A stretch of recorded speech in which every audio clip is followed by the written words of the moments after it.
Hello and welcome. It's 10 a.m. on Thursday, the 3rd of July. You're tuned in to our mid-morning newscast here on ARIRANG TV. Let's take a look at what's making the headlines.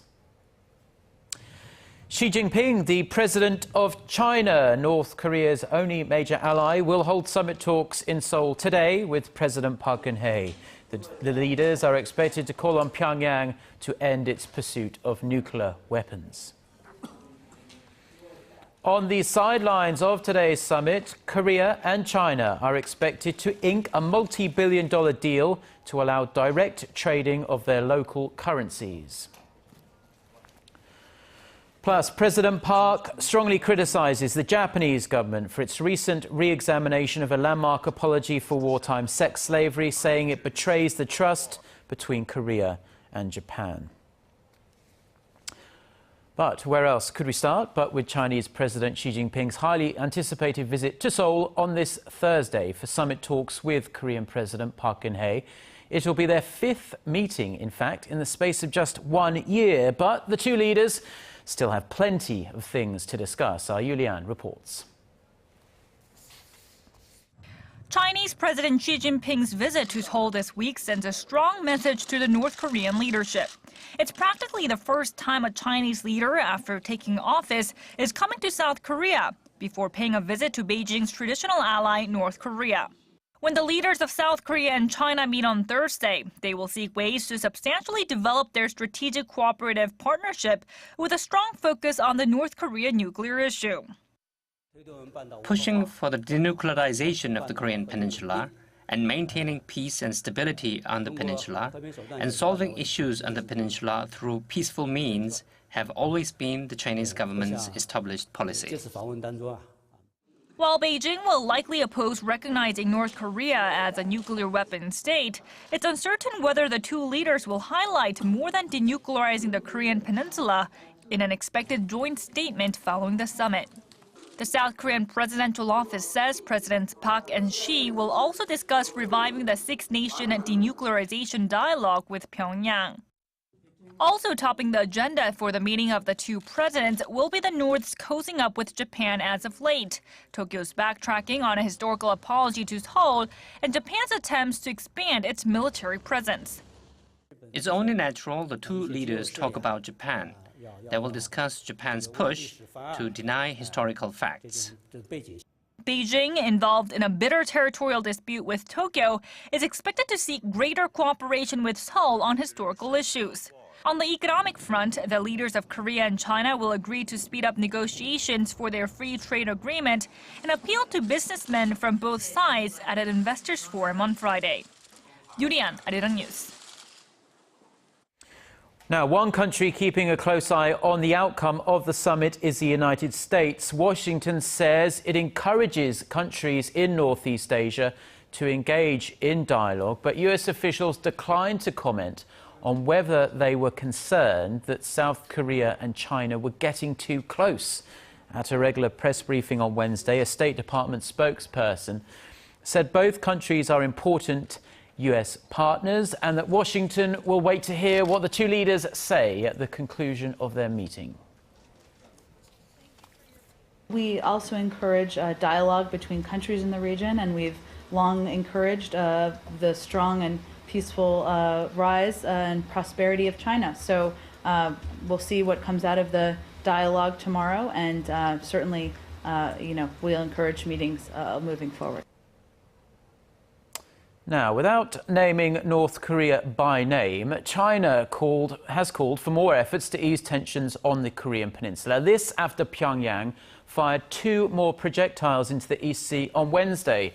Since the firings came a day before Chinese President Xi Jinping's visit to Seoul on this Thursday, there's speculation Pyongyang is expressing its displeasure over his visit to the South with an absence of such a visit to North Korea. However, China's foreign ministry downplayed such a possibility on Wednesday, saying Beijing sees no connection between President Xi's visit and the firings. Beijing also dismissed similar claims earlier this week after the North fired 2 Scud-type missiles into the East Sea back on Sunday. Now, when Chinese President Xi Jinping lands in Seoul in roughly 2 hours' time, he will be accompanied by his wife, who is perhaps just as well known as her very powerful husband. Our Song Ji-sun has more on China's First Lady. She is the Michelle Obama of the world's second largest economy and has been referred to as the Carla Bruni of China for her past career in entertainment. It's Chinese First Lady Peng Liyuan, whose reputation within China is as large as that of her politician husband, Chinese President Xi Jinping. Unlike her predecessors, the former singer and performer has been outgoing and active in her role as China's First Lady. The world's 57th most powerful woman, according to Forbes magazine, is also a goodwill ambassador for the World Health Organization. Selected to the International Best Dressed by Vanity Fair magazine last year, everything Peng wears makes headlines in fashion magazines and immediately sells out. Peng is scheduled to visit palaces in the Korean capital and attend cultural events during her 2-day visit, and will be on her own for most of her itinerary while her husband holds talks. To show around the city, the presidential office of Cheongwade has tapped current senior secretary for political affairs Cho Yun-sun, who will serve as Peng's personal tour guide during her stay. Song Ji-sun, ARIRANG News.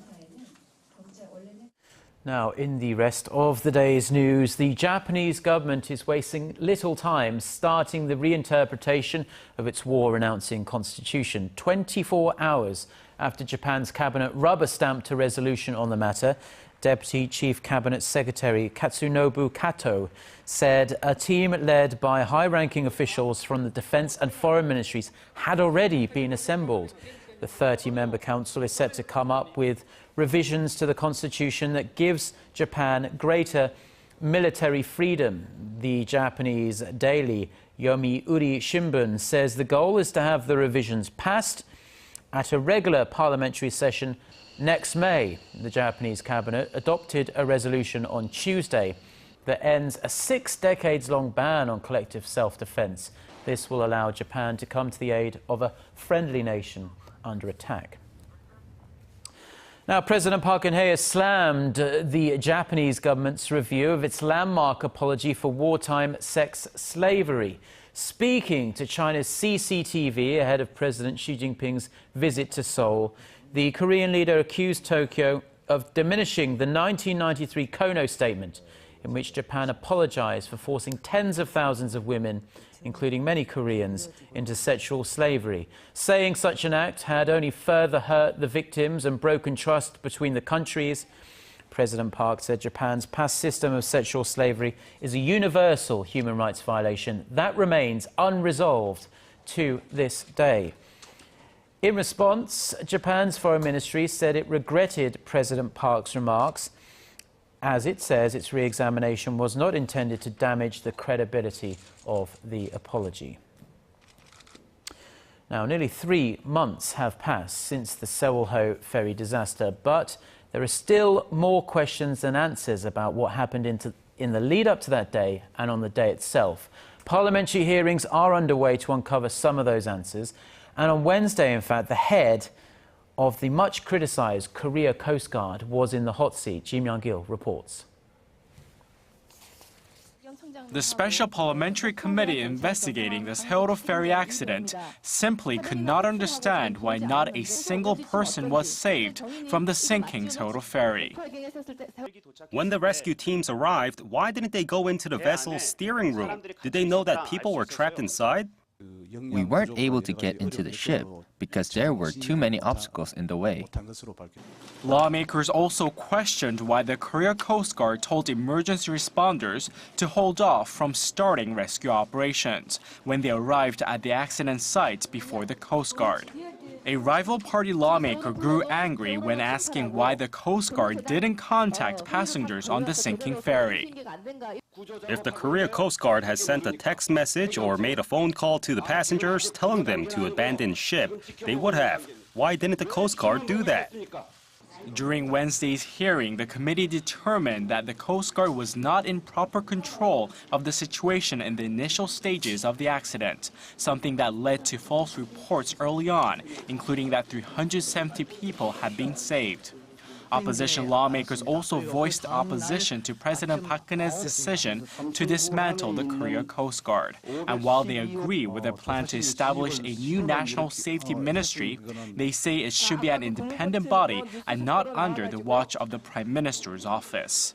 Kim Young-gyun, ARIRANG News. Said that a team of South Korea. Get connected to Korea and the world. Join us every weekday for the latest developments out of Korea, Asia, and beyond. On air, on your mobile, and online, we lead the way every day. ARIRANG News. To try and resolve the crisis in Ukraine, the European Union also offers $15 billion. Now, on the sidelines of their summit in Seoul later on this Thursday, Korea and China are expected to ink a deal to allow direct trading of their local currencies. The agreement will slash transaction costs for companies on either side of the West Sea and reduce foreign exchange risks. Kim Ji-yeon reports. Korea and China have been seeking a direct trading deal between the won and the yuan in light of the growing use of the Chinese currency. China is also Korea's largest trading partner. Last year, the trade volume between the two countries amounted to $230 billion, of which $63 billion was a surplus for Korea. Up until now, only 1% of Korean traders paid their Chinese trading partners directly in yuan. Under the trading deal, exporters and importers from the two countries will no longer have to pay transaction costs when converting won to yuan and vice versa, since there's no need to convert into US dollars. It's estimated traders will be able to reduce business costs by at least 3 to 5%. It would also help to reduce potential exchange rate risks. A researcher at the Korea Capital Market Institute says the deal will make Korea's financial market more attractive to foreign investors.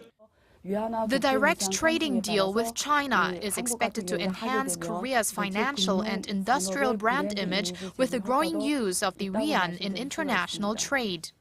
The volume of trade investments made with the yuan worldwide increased 58% last year from the previous year, amounting to 4.6 trillion yuan or $741 billion. In addition to the direct trade deal, China is reportedly considering issuing investment quotas to Korean financial institutions, allowing them to invest directly in China's capital markets. The investment quota with Seoul is expected to worth up to $13 billion. China has similar quota deals with Britain, Hong Kong, and Taiwan. Kim Ji-yeon, ARIRANG News. Now, there are growing concerns the Korean economy might fall or may be falling into a low-growth trap. So many experts right here in Korea are urging the government to boost public spending and completely overhaul old regulations to try and spur growth and reinvigorate sluggish domestic demand. Hwang Ji-ae tells us more.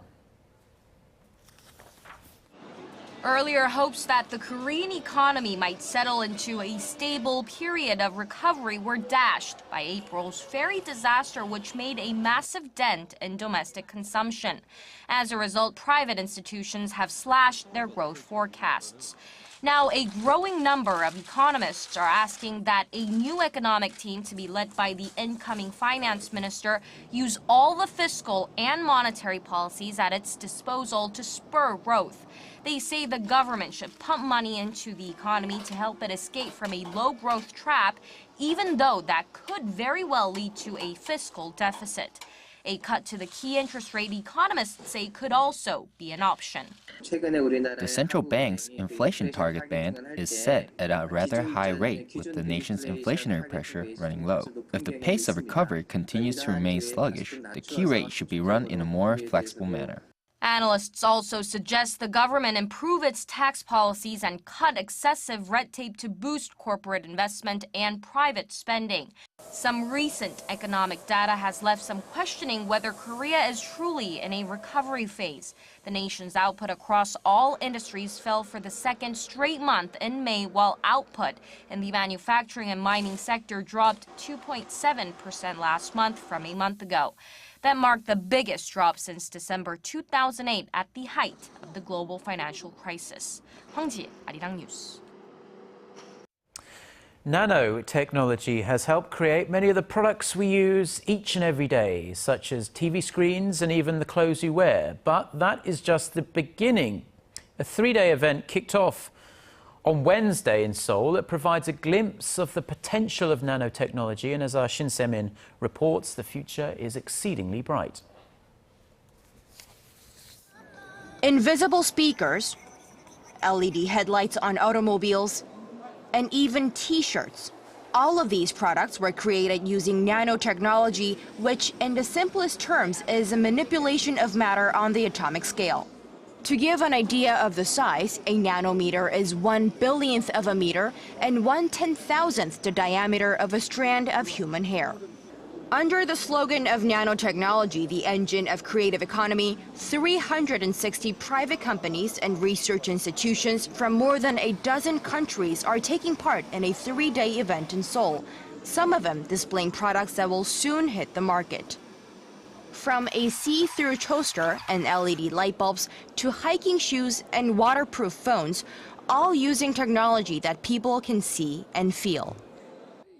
Over 50 objects are on display, all of them using nanotechnology. This year specifically, we try to show nanotech objects that incorporate the biology, environment, and telecommunications sectors, objects that could also become industrialized. Nanotechnology, which has a range of applications in the development of automobiles, textiles, and even in machineries, has become a new growth engine for South Korea. A recent report from the Ministry of Trade, Industry and Energy shows that the domestic nanotechnology sector created over $128 billion in sales in 2012, up over 27% from the year before. And according to an industry insider, Korea has the potential to become a global leader in the industry. Shin Se-min, ARIRANG News.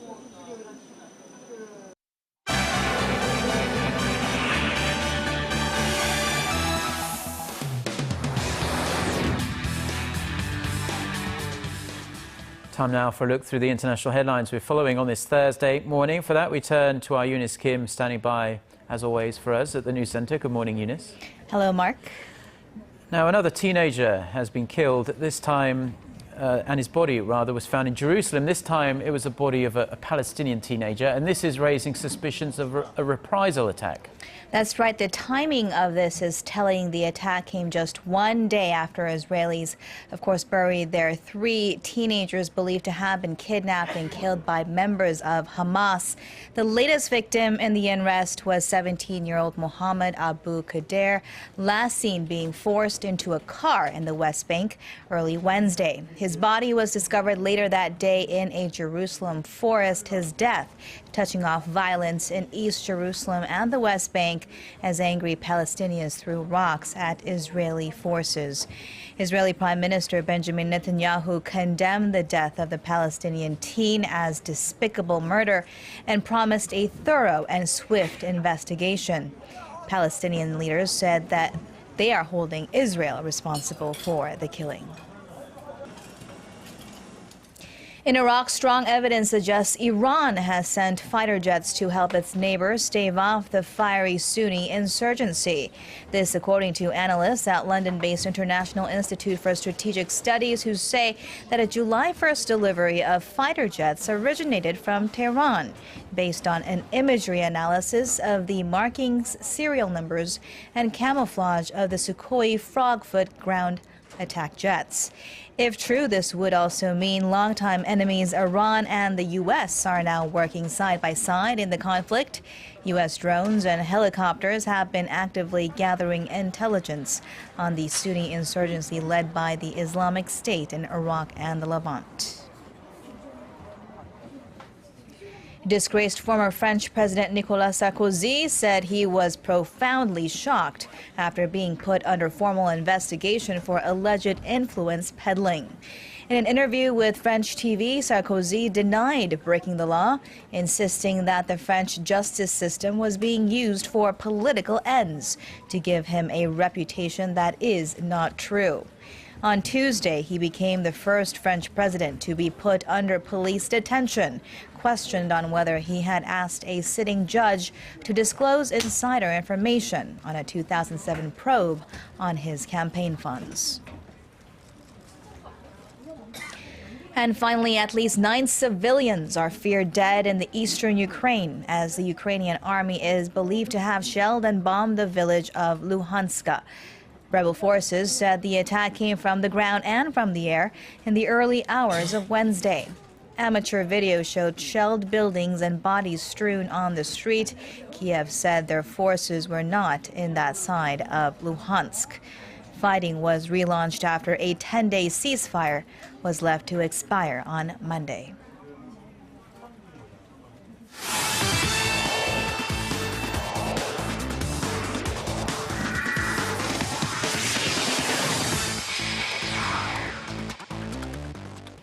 And a good Thursday morning to you all as we kick things off with Park Ji-sung, who retired from football earlier this year, came out in a recent video stating that he will make his final appearance on the pitch at the 2014 K-League All-Star Game. In the video, the former national team captain stated that he wanted to say goodbye to his fans and make his final appearance in front of his fans here in Korea. Now, he added that through this, he wants to see the league grow and hopes that more fans will come out to the K-League matches. Meanwhile, the 2014 K-League All-Star Game will take place at the Seoul World Cup Stadium on July 25th. And now going into our 2014 Brazil World Cup coverage, no matches today and tomorrow after the 16 nations all finished up their matches. So let's now take a look at how the quarterfinals look. Of course, taking a look here, it looks like the quarterfinals will consist of 4 European nations and 4 South American teams, as Germany and France will kick off the next round on July 4th. Brazil and Colombia matchup should be an interesting one, as Argentina and Belgium will square off and the Netherlands will take on Costa Rica for the final quarterfinals match. And now finishing things off with some Wednesday night KBO action, we had 2 games rain out, with the Tucson Bears and the Kia Tigers raining out early and the SK Wyverns and the NC Dinos raining out in the middle. But the Nexen Heroes win another one over the Lotte Giants 7-3. So let's now take a look at the highlights between the LG Twins and the Hanwha Eagles. Of course, going into the game here, we go over to the first inning of the game. Kim Kyung-un singles to center, but an error by the center fielder scores Lee Young-gyu, and Hanwha takes a 1-0 lead. Bottom of the inning, bases loaded for Lee Byung-gyu, draws the walk, and we're tied 1-1. Fourth inning, Kim Yong-hee at bat and an RBI single to left, and LG takes the lead 2-1. Sixth inning of the game, more from LG. This time, Oh-ji Hwan with a 2-run double to center, and it's now 4-1. Not done yet. Son Ju-in single to right, a 2-run single, and the LG Twins take the lead 6-1 as they hang on to win this game 6-2. Your final score. And that's going to wrap it up for me. This has been SJ. Have a great rest of the day, and see you guys again for your sports needs.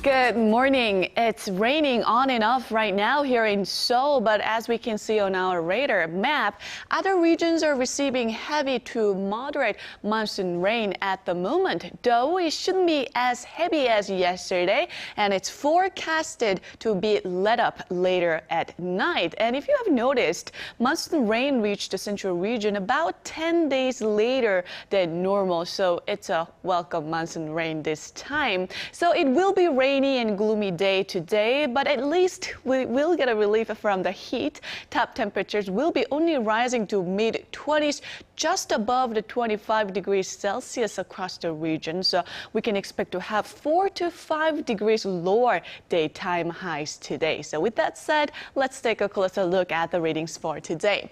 The high in the capital, Daegu and Gwangju, will all rise to 26, while Busan should make it to 25 later in the afternoon. Now, Now, for other regions, down on Jeju and Daejeon should see a high of 26 as well, and Dokdo will reach 22. Well, that's all I have for you at this hour. Stay dry and have a wonderful day.